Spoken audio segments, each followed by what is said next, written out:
आज हम बात करेंगे परिमेयकरण की, ठीक है। और परिमेयकरण भी एक बहुत इंपॉर्टेंट मेथड है आपकी लिमिट को कैलकुलेट करने का, ठीक है। अब हम रैशनलाइजेशन यानी परिमेयकरण की बात करेंगे।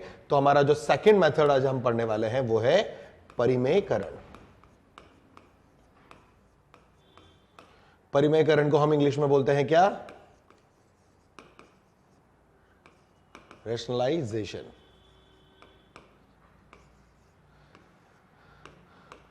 जहां पर भी आपको वर्गमूल दिखे, देखिए हम लोग अभी तक क्या करते आ रहे हैं, जितने भी प्रश्न हमने हल करे हैं उसमें जब भी कभी क्या आ गया, स्क्वायर रूट आया यानी वर्गमूल आया, तो हमने उसको क्या करा, परिमेयकरण किया।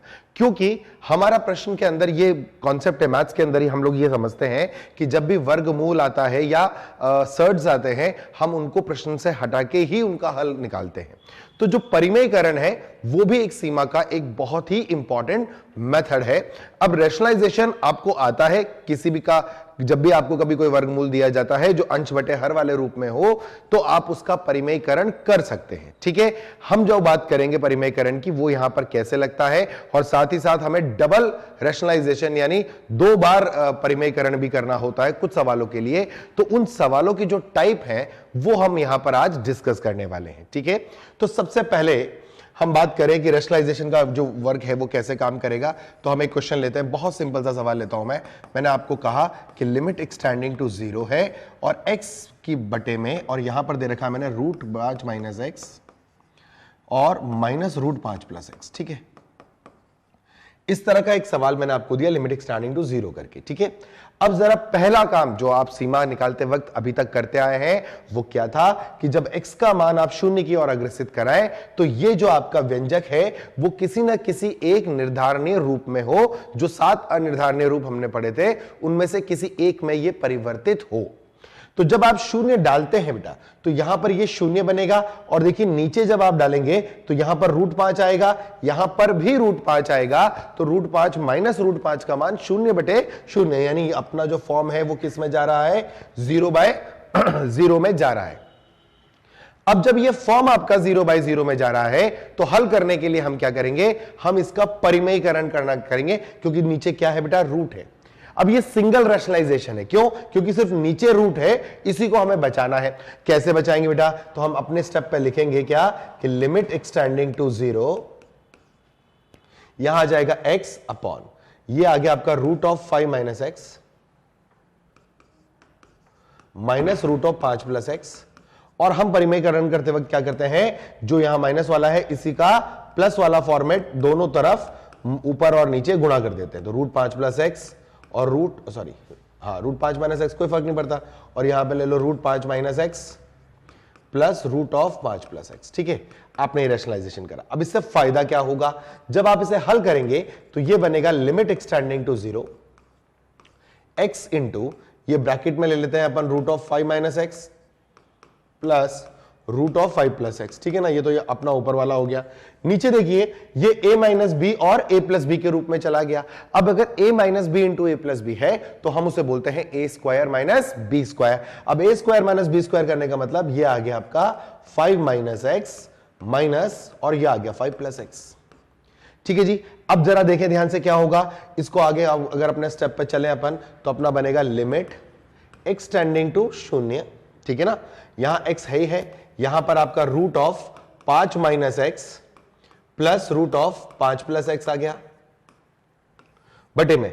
अब देखिए ये 5 और ये 5 जो है ये कट जाएगा, यहां -x है और यहां पर भी -x है, तो आपके नीचे जो आएगा वो आएगा माइनस का 2x, और आप इस x को और इस x को काट सकते हैं, क्योंकि x का मान 0 की ओर अग्रसित है, 0 नहीं हो रहा है, ठीक है ना। सीमा के अंदर हम इस बात को समझते हैं कि हम 0 की ओर अग्रसित हैं, अभी हम 0 तक पहुंचे नहीं हैं, यानी 0 को हम कभी अचीव नहीं कर रहे हैं। तो अगर ये 0 नहीं है, अगर x का मान 0 नहीं है, तो इसका मतलब यह हुआ कि जो यह अंक देगा वही ये भी अंक देगा, दोनों समान अंक आएंगे, चाहे वो -0.9 आ रहा हो, -0.9 आ रहा हो, ठीक है ना। तो जब ये कट जाएगा तो आपका जब लिमिट एक्सटेंडिंग टू 0 डालोगे तो यहां ऊपर क्या बनेगा, ऊपर बनेगा √5 प्लस √5, और नीचे आ जाएगा बेटा आपके पास -2, और इसका मतलब 2√5 बाय -2, और ये कैंसिल होकर के आपके पास क्या आ जाएगा बेटा, माइनस का √5।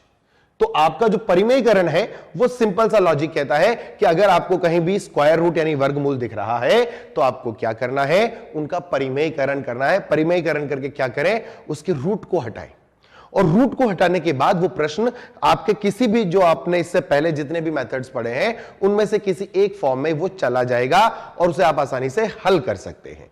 तो परिमेयकरण के लिए आपको ये ध्यान रखना है। अब जैसे मान लीजिए अपन एक सवाल और लेते हैं इसी में।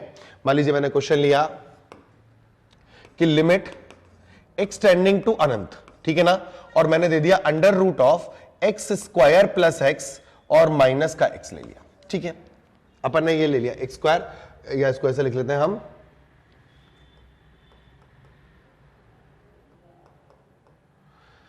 एक्स स्क्वायर माइनस एक्स और माइनस एक्स, ठीक है।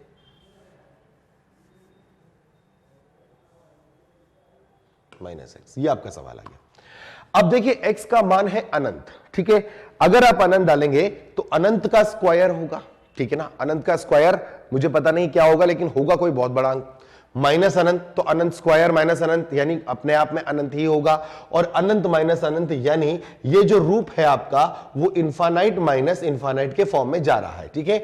अब अगर ये इनफाइनाइट माइनस इनफाइनाइट के फॉर्म में जा रहा है तो अपन क्या करेंगे सवाल में, एक तरीका जो मैंने आपको पहले बोला था वो क्या था कि अगर आप अनंत से बहुत ज्यादा कंफर्टेबल नहीं है, आपको अनंत को देख करके थोड़ा टेंशन स्टार्ट हो जाता है, तो आप क्या कर सकते हैं कि अगर x का मान अनंत की तरफ जा रहा है तो आप x बराबर 1/t डाल सकते हैं, ठीक है। तो अपन पहले वही मेथड ट्राई करते हैं। मैंने कहा कि मुझे इससे थोड़ा मैं कंफर्टेबल नहीं हूं, तो क्योंकि x अनंत जा रहा तो मैंने सबसे पहले क्या करा, x का मान 1/t डाल दिया। अब जब मैं x का मान 1/t डाल रहा हूं, ठीक है ना, तो अगर मुझे x के मान को अनंत लेके जाना है, यानी मेरा x का मान अगर अनंत जाएगा तो वो तभी जाएगा जब मेरा t का जो मान है वो शून्य जाए। जब मेरा t का मान शून्य की ओर अग्रसित होगा तभी तो मेरा x का मान अनंत की तरफ अग्रसित होगा, ठीक है। और ये हम जानते हैं कि ये जो शून्य है, ये t जब अप्रोच करेगा शून्य की तरफ तो ये किधर से करेगा, धनात्मक दिशा की तरफ से करेगा, तभी तो ये अनंत बनेगा। अगर ऋणात्मक की तरफ से जाता तो ये माइनस अनंत की तरफ जाने की कोशिश करता, ठीक। अब देखिए आपका प्रश्न क्या बना। जैसे ही आपने ऐसा लिखा तो आपने कहा कि सर अब मेरा सवाल में लिमिट t टेंडिंग टू 0 है, यहां पर अंडर रूट के अंदर मेरे को मिल रहा है 1/t square minus 1/t minus 1/t, ठीक है। इस तरह का कोई सवाल बना। अब जरा इसको सॉल्व करते हैं अपन। लिमिट t टेंडिंग टू 0, ठीक है ना। अब बताओ जरा t क्या है, मैंने आपको क्या बोला था, t जो अप्रोच हो रहा है वो किधर से हो रहा है, धनात्मक दिशा की तरफ से हो रहा है। तो आपका जो सवाल बना उसमें आप बोलोगे कि सर ये लिखा हुआ है 1 - t अपॉन, और ये t स्क्वायर रूट से बाहर निकलेगा तो क्या मॉड t बनेगा। बिल्कुल, क्योंकि हमने क्या सीख रखा है, वर्गमूल से न तो कभी वर्गमूल से कभी आउटपुट कभी नेगेटिव नहीं आता है ना। वर्गमूल से जो आपका आउटपुट होता है वो हमेशा अऋणात्मक आता है, नॉन नेगेटिव आता है।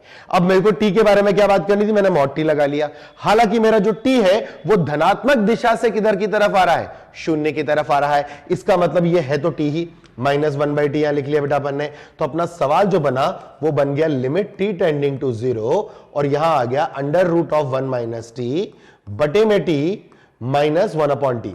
मैं फिर से बताऊं कि यहां पर ये मैंने मॉड t को t क्यों लिखा, क्योंकि मेरे को मालूम है कि जो t को मैंने आपको शून्य की तरफ अग्रसित कराया वो शून्य की तरफ किधर से हुआ, धनात्मक से। यानी ये जो t था ये शून्य से थोड़ा बड़ा था और ये तब शून्य की तरफ चालू हुआ आना, ठीक है। उसी की वजह से हमारा x का मान किधर आ पाया, अनंत आ पाया। अगर t का मान ऋणात्मक दिशा से शून्य की तरफ चलता तो इसका मतलब ये जो मान होता ये माइनस अनंत की तरफ जाता। तो मैंने क्लियर कर लिया अपने माइंड में क्या, चूंकि मुझे x का मान अनंत लाना है, मैं t के मान को धनात्मक दिशा की तरफ से लाऊंगा। यानी बेसिकली अभी t क्या है, t शून्य की ओर तो अग्रसित हो रहा है और धनात्मक दिशा से भी अग्रसित हो रहा है, लेकिन t आ कहां रहा है, मतलब अभी इस वक्त प्रेजेंट सिचुएशन में t है क्या, t एक बहुत स्मॉल पॉजिटिव नंबर है, एक बहुत ही छोटा धनात्मक अंक है। तो इसका मतलब अगर धनात्मक अंक है तो मापांक कहता है कि मेरे अंदर अगर आपने धनात्मक अंक रखा है तो मैं कुछ नहीं करता हूं, मैं वो दोनों डंडे हटा दूंगा। तो यानी मॉड हट गया।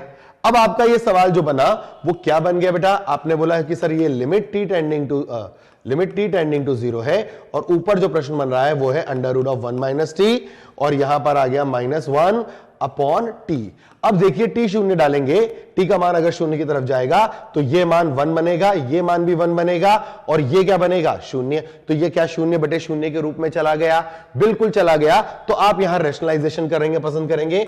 रैशनलाइजेशन करते वक्त आप क्या ध्यान देंगे कि under root of 1 minus t plus 1 से ऊपर और under root of 1 minus t plus 1 से नीचे आप गुणा और भाग लगा रहे हैं। जब आप ये लगाएंगे तो आपको क्या प्राप्त होगा, आप बोलोगे कि सर अब प्रश्न बनेगा लिमिट t टेंडिंग टू 0, और मैंने यहां पर जैसे लिखा 1 माइनस टी और फिर -1 अपॉन, और नीचे आ जाएगा बेटा t, और ब्रैकेट में आ जाएगा आपका under root of 1 minus t plus 1। यहां तक की बात में कोई दिक्कत नहीं थी। अच्छा, ये 1 माइनस का है और ये 1 प्लस का है, तो कट के माइनस टी हो गया, और देखिए ये t और ये t भी कटेगा और ऊपर -1 बचेगा।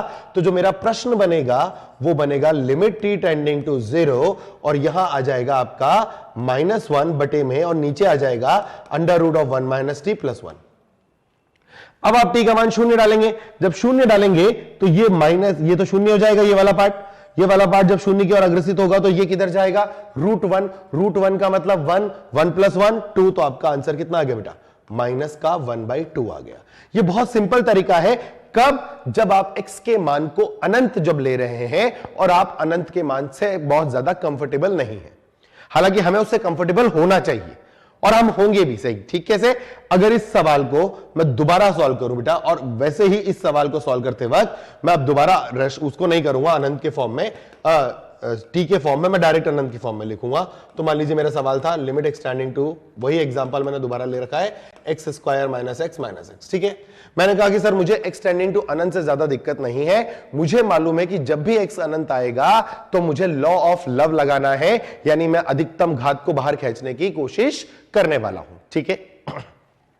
अनंत से क्या है, आपको थोड़ा सा टेंशन खत्म करना पड़ेगा, क्योंकि बहुत सारे सवालों में अनंत आता है। तो आप हर सवाल के अंदर x की जगह 1/t डालेंगे तो कई बार आपकी जो कैलकुलेशंस होती हैं वो बहुत लंबी और बहुत ही कॉम्प्लिकेटेड हो जाती हैं कि आपको लगता है कि यार इससे तो अच्छा अपन x टेंडिंग टू अनंत पे देखते। जैसे मान लीजिए त्रिकोणमिति में अनंत वाला लिमिट चल रहा है या लघु गुणक में अनंत वाला चल रहा है तो वहां हमें सोचना पड़ता है बेटा। चलिए अब इसको हम डायरेक्ट एक्सटेंडिंग टू अनंत से करके देखते हैं, ठीक है। मैंने देखा कि ये किस रूप में आ रहा है बेटा, अनंत माइनस अनंत के रूप में आ रहा है, और चूंकि यहां पर वर्गमूल है तो हम क्या कोशिश करते हैं, वर्गमूल हटाने की। तो जैसे ही हम वर्गमूल हटाने की कोशिश करेंगे हम सवाल लिखेंगे लिमिट एक्सटेंडिंग टू अनंत, और मैं करूंगा क्या बेटा, परिमेयकरण। परिमेयकरण करने के लिए मुझे under root x square minus x को गुणा करना पड़ेगा, एक बार under root of x square minus x plus x से, और एक बार गुणा करना पड़ेगा under root of x square minus x plus x इन ऊपर और एक बार नीचे। अब क्या हुआ इससे हुआ ये कि आपका प्रश्न बन गया लिमिट एक्सटेंडिंग टू अनंत, ये लिखा हुआ है a माइनस बी और a प्लस बी। जब आप इसे खोलेंगे तो ये बन जाएगा एक्स स्क्वायर माइनस एक्स और माइनस का एक्स स्क्वायर बटे में, और नीचे आपके पास आ जाएगा under root of x square minus x और प्लस एक्स, ठीक है जी। ये एक्स स्क्वायर से एक्स स्क्वायर कट गया, तो आपका जो प्रश्न है वो आ गया लिमिट एक्स टेंडिंग टू अनंत माइनस एक्स अपॉन, यहां आ गया बेटा under root of x square minus x और यहां आ गया प्लस एक्स, ठीक है जी। यहां तक में तो कोई दिक्कत नहीं है हमें। अच्छा, अब जब हमने एक्स टेंडिंग टू अनंत देखा तो हमारा यह मन करता है कि हम लॉ ऑफ लव लगाएं, यानी जितनी भी घातें हैं, अधिकतम घातें हैं एक्स की, उन्हें हम बाहर निकालने की कोशिश करें। तो देखिए ऊपर तो कोई दिक्कत है ही नहीं, ऊपर जैसा है वैसा रहने दीजिए, क्योंकि उसमें तो क्या कॉमन लोगे, वो एक ही पद है आपके पास, तो आपने माइनस एक्स ऊपर ही रखा। नीचे आपने इससे एक्स स्क्वायर लिया कॉमन। जब आप एक्स स्क्वायर बाहर निकालोगे तो क्या आएगा बेटा, मैं फिर से बता दूं, आपको याद रखना है। देखिए हालांकि ये लिखना नहीं चाहिए यहां पर, ठीक है ना, लेकिन मैं फिर भी लिख रहा हूं ताकि मैं आपको हर पद को अच्छे से समझा सकूं। जब मैंने एक्स स्क्वायर बाहर लिया वर्गमूल से तो मुझे मॉड एक्स मिलेगा, ठीक है ना।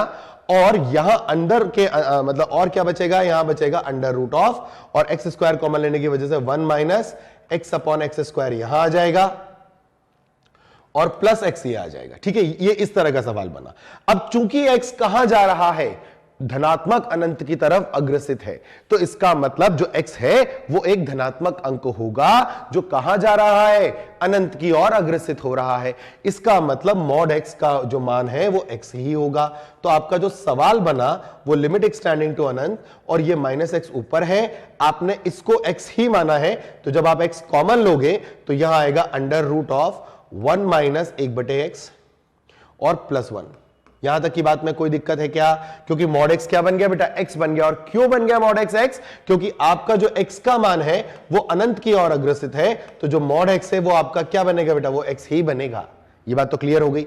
अब देखिए ये x और ये x कट गया, तो आपके पास क्या बचा, लिमिट एक्सटेंडिंग टू अनंत -1 बटे, नीचे आ गया बेटा आपका √1 - x +1, सॉरी -1/x और +1। ठीक है जी। अब x अगर मान अनंत जा रहा है तो 1/x का मान कहां जाएगा, 0 जाएगा। यदि आपका x का मान अनंत की तरफ है तो 1/x का मान किधर जाएगा, 0 जाएगा। तो अगर ये 0 आ गया तो आप बोलोगे -1/1 + 1 यानी -1/2।